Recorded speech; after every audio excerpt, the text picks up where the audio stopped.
Hello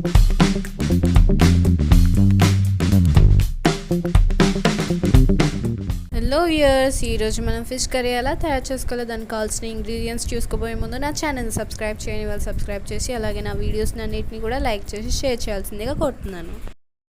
మనకు కావాల్సిన ingredients చేపలు. ఫస్ట్ మనం వీటిని అల్లం వెల్లుల్లి పేస్ట్, పసుపు, ఉప్పు వేసుకొని హాఫ్ అన్ అవర్ నానబెట్టుకొని ఉంచుకోవాలండి. 2 పెద్ద ఆనియన్స్ కట్ చేసి పెట్టుకోవాలండి.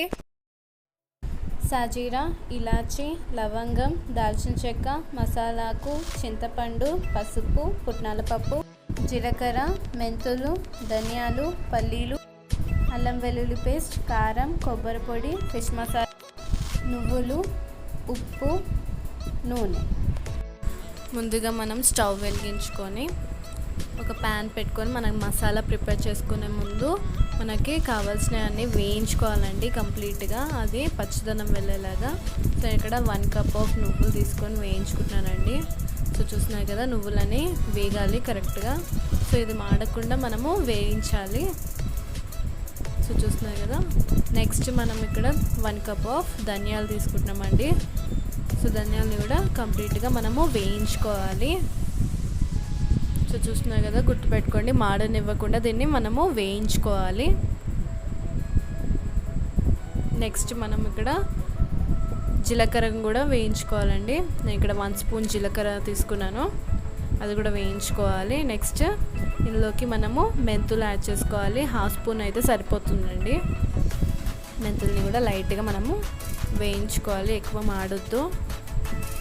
సో దీన్ని కూడా వేయించుకున్న తర్వాత పల్లీలు కూడా వేయించుకోవాలండి. నేను ఇక్కడ పల్లీలు 1/2 కప్ తీసుకున్నాను. సో అది కూడా కంప్లీట్గా వేయించుకొని సైడ్లో పెట్టుకోవాలి. నెక్స్ట్ మనం ఇక్కడ పుట్నాల పప్పు తీసుకుంటున్నామండి, 1/2 స్పూన్, అది కూడా వేయించుకొని సైడ్లో పెట్టేసుకోవాలి. ఫైనల్గా మనము స్పైసెస్ అన్నిటిని కూడా వేయించుకోవాలండి. సో ఇక్కడ మసాలాకు, ఇలాచి, లవంగం, దాల్చిన చెక్క, అలాగే సాజీరాని నేను ఇక్కడ వేయించుకుంటున్నాను. సో ఫైనల్గా మనము ఆయిల్ వేసుకోవాలండి, 2 స్పూన్స్ సరిపోతుంది.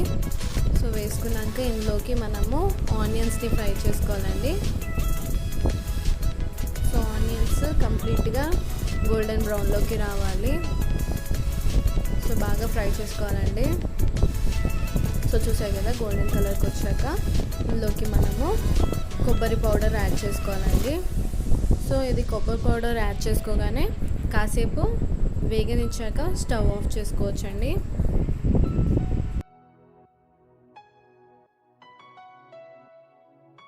ఫైనల్గా మనం మసాలా ప్రిపేర్ చేసుకోవడానికి అందులో నువ్వులు, ధనియాలు, జీలకర్ర, పుట్నాల పప్పు, అలాగే పల్లీలు, ప్లస్ అందులో కారం, పసుపు, అల్లం వెల్లుల్లి పేస్ట్ వేసుకొని మనము గ్రైండ్ చేసుకోవాలండి. అండ్ ఫైనల్గా మనము ఆనియన్స్ ఇందాక వేయించుకున్నాం కదండి, అది కూడా వేసుకొని మనము గ్రైండ్ చేసుకోవాలండి. అండ్ గ్రైండ్ చేసుకునేటప్పుడు మనము కావాల్సినంత వాటర్ యాడ్ చేసుకోవాలండి, పేస్ట్కి సరిపడా. సో వాటర్ యాడ్ చేసుకొని మనము మెత్తగా గ్రైండ్ చేసుకోవాలి. ఇంకొంచెం వాటర్ వేస్తున్నానండి ఇక్కడ నేను. సో ఇలా పేస్ట్ లాగా కావాలండి. తర్వాత మనము ఒక కడాయి పెట్టుకోవాలండి. కడాయిలో ఆయిల్ వేసుకోవాలి. అండ్ నేను ఇందాక చేపలకి దాన్ని బాగా కడిగి దానికి మనం మ్యాగ్నేట్ చేసుకోవాలండి. మ్యాగ్నేట్ చేయడానికి మనకు కావాల్సినవి అల్లం వెల్లుల్లి పేస్ట్ వేసుకోవాలి అందులో, అలాగే ఉప్పు, పసుపు వేసుకుంటే సరిపోతుందండి. సో చూస్తున్నారు కదా, నేను ఇక్కడ మసాలాకు వేసుకొని వేయించుకుంటున్నానండి. మసాలాకు వేసుకోవాలి, అలాగే ఇందులోకి జీలకర్ర వేసుకుంటున్నానండి.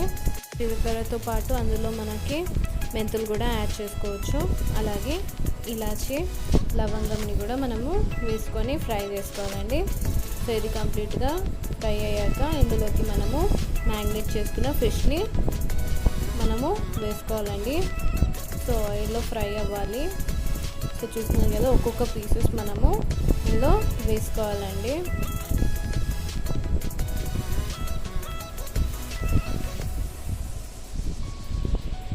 సో చూసారు కదా, కంప్లీట్గా అన్ని పీసెస్ వేసుకున్నాను. ప్లస్ అందులో మనము ఇందాక గ్రైండ్ చేసుకున్న పేస్ట్ని కూడా మనము యాడ్ చేసుకోవాలండి. ఇది కంప్లీట్గా మనము స్ప్రెడ్ చేసుకోవాలి. సో మనము కింద కలపకుండా మనము స్ప్రెడ్ చేసుకోవాలండి, ఎందుకంటే మిక్స్ చేస్తే ఫిషెస్ అన్నీ విరిగిపోయే ఛాన్సెస్ ఉన్నాయి. సో పైన అంతా ఇది మనము మిక్స్ చేసుకోవాలి. సో ఇది కలిపేటప్పుడు మనము ఫిషెస్ అనేది బ్రేక్ కాకుండా మనము కలుపుకోవాలండి.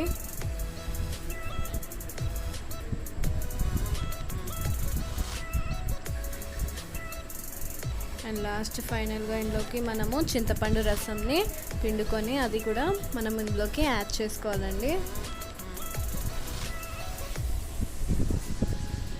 సో ఇది కంప్లీట్గా కుక్ అవ్వాలండి. సో ఫిషెస్ కూడా ఆయిల్లో ఫ్రై అయ్యాయి కాబట్టి సో మనం జస్ట్ ఈ మసాలాని మనము ఉడికించుకోవాలండి. సో ఇందులో ఏంటంటే మనము ఆయిల్ పైనకి తగిలే వరకు మనం దీన్ని కుక్ చేసుకోవాలండి. అండ్ ఇందులో నేను 2 స్పూన్స్ ఆఫ్ సాల్ట్ తీసుకున్నానండి. సో సాల్ట్ యాడ్ చేసుకోవాలి. అలాగే ఫిష్ మసాలాను కూడా నేను యాడ్ చేసుకుంటున్నానండి. సో ఫైనల్గా మనము ఇందులోకి మీకు కావాల్సిన అంత థిక్నెస్కి చెక్ చేసుకొని మీకు కావాల్సినంత వాటర్ పోసుకోవాలండి. అండ్ ఇందులో మనము ఫైనల్గా ఆయిల్ తేలేంత వరకు మనం దీన్ని కుక్ చేసుకోవాలి. సో ఇది మిక్స్ చేసుకునేటప్పుడు మనం జాగ్రత్తగా మిక్స్ చేసుకోవాలండి. సో చూస్తున్నారు కదా, ఇక్కడ ఆయిల్ అంతా పైనకి తేలింది. సో ఆయిల్ అంతా కంప్లీట్గా పైనకి తేలాక మనము దీన్ని సర్వ్ చేసుకోవచ్చండి. ఇంకా ఫైనల్గా ఫిష్ కర్రీ రెడీ అయిపోయిందండి. సో చూసారు కదా ఫ్రెండ్స్, ఫిష్ కర్రీని ఎలా తయారు చేసుకోవాలో. ఈ వీడియో కనుక మీకు నచ్చినట్లయితే లైక్, షేర్ అండ్ సబ్స్క్రైబ్.